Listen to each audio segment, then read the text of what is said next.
Podemos escuchar la reflexión de Graciela Fernández Meijide. Gracias por estos minutos. Graciela, buenas tardes. Buenas tardes, ¿cómo está, Franco?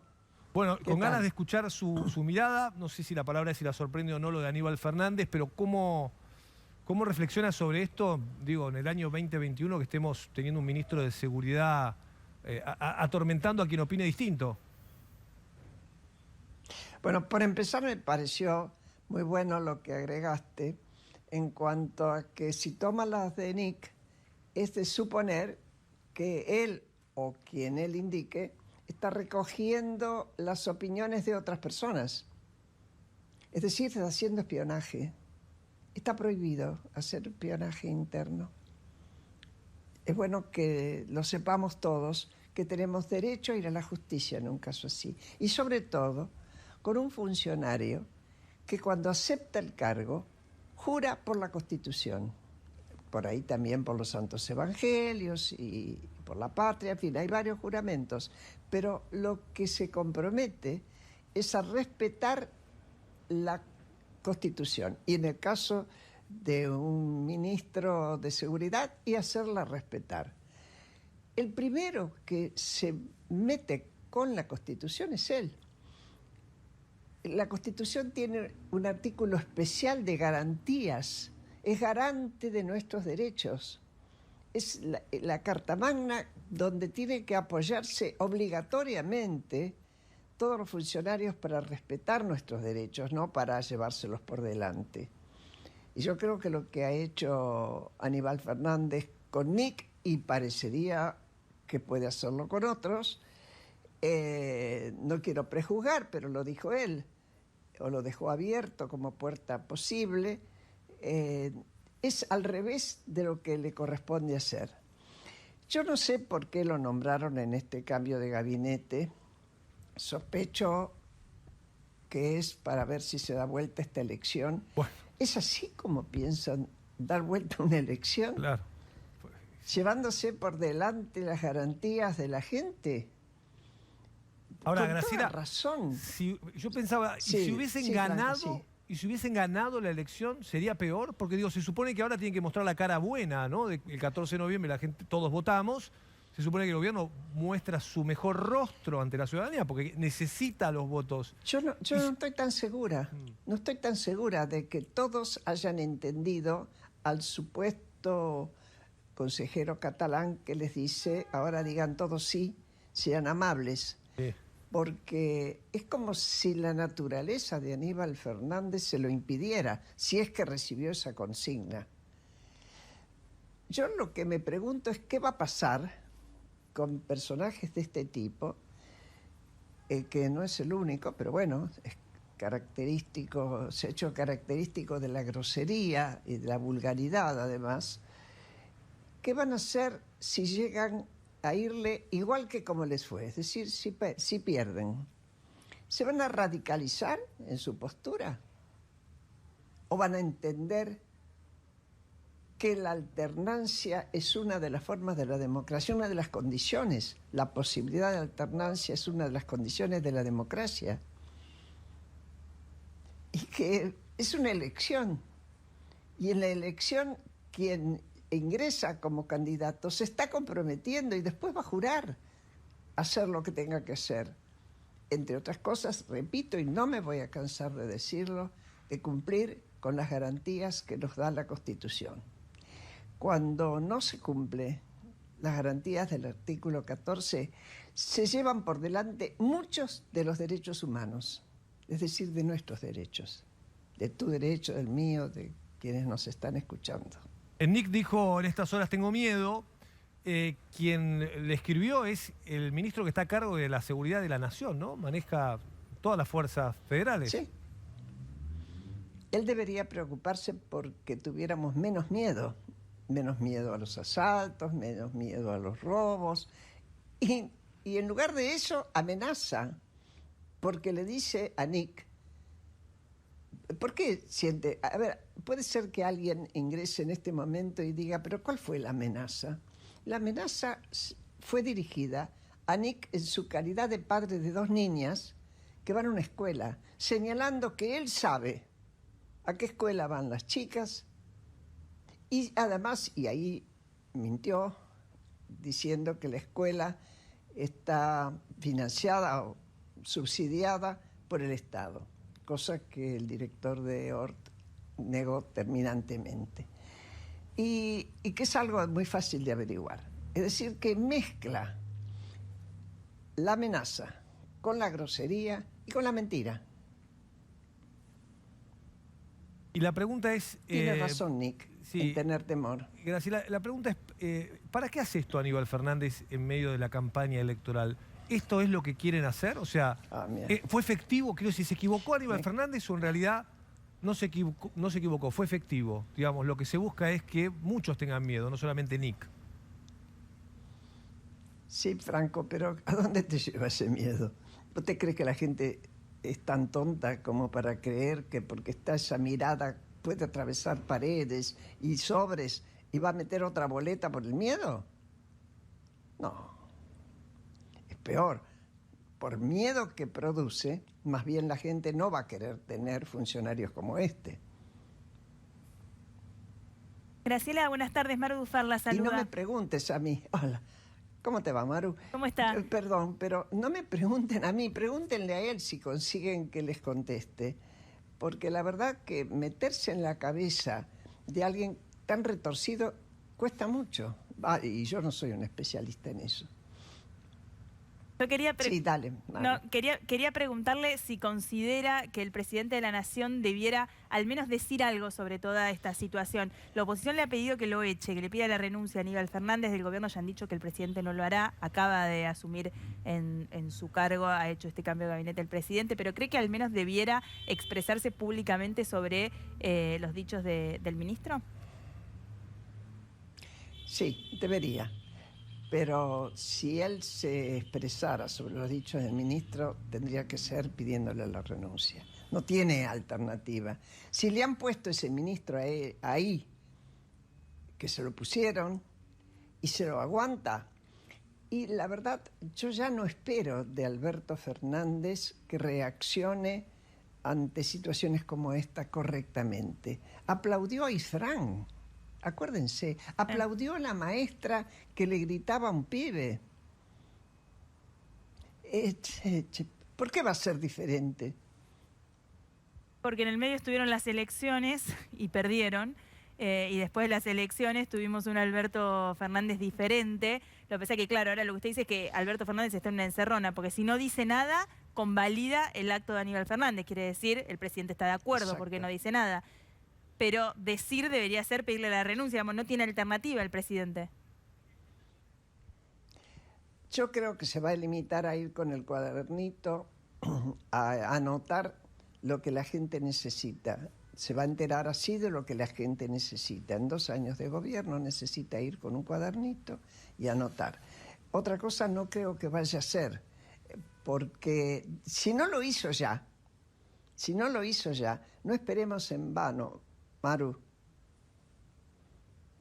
Graciela, ¿qué es lo que está viendo para el 15 de noviembre? Porque pareciera que para los que están en campaña todo girar alrededor de esa fecha, ¿no? Y que después del 14 de noviembre nada más importa. Y bueno, para todos nosotros el 15 de noviembre es tan importante como el 12, el 13 o el 14 de noviembre. Entonces, la pregunta es, digamos, ¿qué es lo que está viendo usted después de las elecciones en la Argentina? Bueno, todo va a depender, es decir, una parte, la parte política, va a depender de cuál sea el resultado de esas elecciones. De si pierde el Frente para Todos igual que en las PASO, si se recupera mucho, poco, porque de eso va a depender la cantidad de senadores y la cantidad de diputados. Es decir, porque no es que estamos eligiendo un presidente y un vice. Estamos eligiendo una parte del cuerpo legislativo, tanto a nivel nacional como a nivel de las provincias. Ahora, lo que no habrá cambiado, pero sí nos vamos a tener que hacer cargo, es la situación de pobreza de la gente, de inflación que no la han podido bajar, nuestra situación con respecto a la opinión en el mundo, ¿Qué opinan, por ejemplo, los que integran el Fondo Monetario Internacional? A mí no me sirve para nada con que maldigan al fondo, porque ¿saben qué? Pertenecemos al fondo, somos parte del fondo. El fondo está constituido por países y te da préstamos si siente que vas a pagar y que tenés intenciones de pagar. Pero acá, mientras Guzmán intenta decir que van a pagar, del lado más duro del cristinismo y del kirchnerismo, dicen no hay que pagar. Entonces, ¿por qué nos van a creer? Claro. Eso va a seguir igual. Eso ¿Quién no conduce, va a cambiar. ¿no? Es la dificultad. Es más, ¿Quién toma las decisiones, ¿no? ¿Quién Exactamente. decide en la Argentina? Yo no sé si después de esa fecha, Alberto Fernández, y supongo que debería ser con la aquiescencia de Cristina Fernández de Kirchner, a lo mejor convoca a la oposición para ponerse de acuerdo por lo menos en algunos temas que son nodales. Claro. Uno es la inflación, el otro es el déficit fiscal, la productividad y la educación. Antes que yo estaba una señora Nuria, creo, Sí.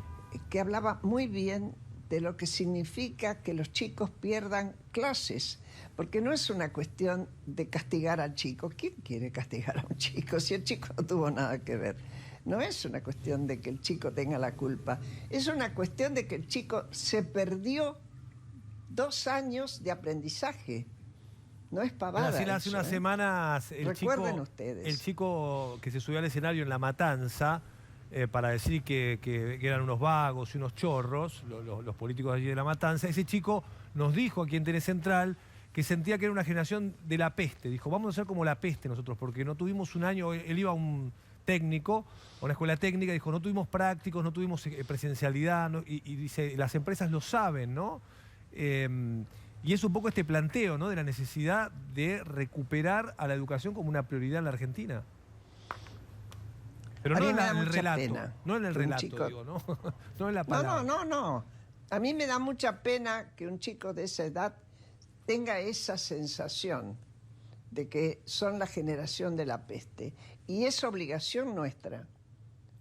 Yo me involucro en tanto ciudadana que puedo dar mi opinión, más que eso no lo puedo dar, pero es obligación de todos los políticos, no importa de dónde sea, porque para eso pidieron el voto. Extremar los esfuerzos para que esos chicos sientan que hay un futuro, que no son la peste, y mucho menos ellos, que hay un futuro y un futuro sin ir, porque además ese chico le dijo, yo quiero ser chorro como ustedes. Tremendo. Graciela, es una franqueza. Sí. No, sí. Y quería volver a lo que dijo recién. Y si el presidente, como usted marca, decide el camino de convocar a la oposición para los 2 años que le queda de mandato, que pueden ser años difíciles, si es que hay que ver qué hace el kirchnerismo con Alberto Fernández, ¿no? Si lo deja solo, no lo deja solo, como el poder funciona así, perdiste una elección y en general te abandonan, ¿no?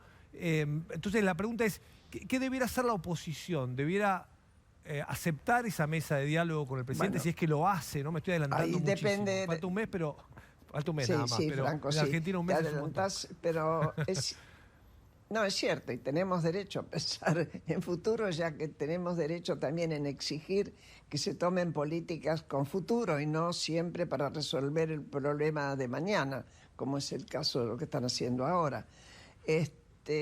Yo creo que si hay una convocatoria honesta y con ciertas seguridades de que no es para la foto, la oposición verá en qué condiciones se hace y tienen que trabajar como políticos que además, si bien quieren ganar y tienen derecho, heredar un país como va a quedar este país después del 15, no va a ser fácil hacerlo solo. Quiero cerrar preguntándole nuevamente por la polémica con Aníbal Fernández. No lleva un mes en el cargo, ¿no? El nuevo ministro de Justicia, no me acuerdo la fecha exacta de que asumió, pero debe tener 2 semanas en el cargo, parece bastante poco tiempo. para mandar estos mensajes, ¿no? Que yo insisto, no es solamente a Nick, sino dijo varias cosas como hoy, marcar esta idea de que él tiene guardado todo lo que se dice, lo que escribió Nick en las redes sociales sobre las críticas al gobierno nacional. ¿Puede seguir en funciones o lo imagina a Aníbal Fernández renunciando a su cargo? Yo imagino un ideal, que sería un presidente que le dijera que dejara su cargo. Repito, no creo que eso vaya a ocurrir, pero Aníbal se siente y es una antigüedad. No es la primera vez que es ministro.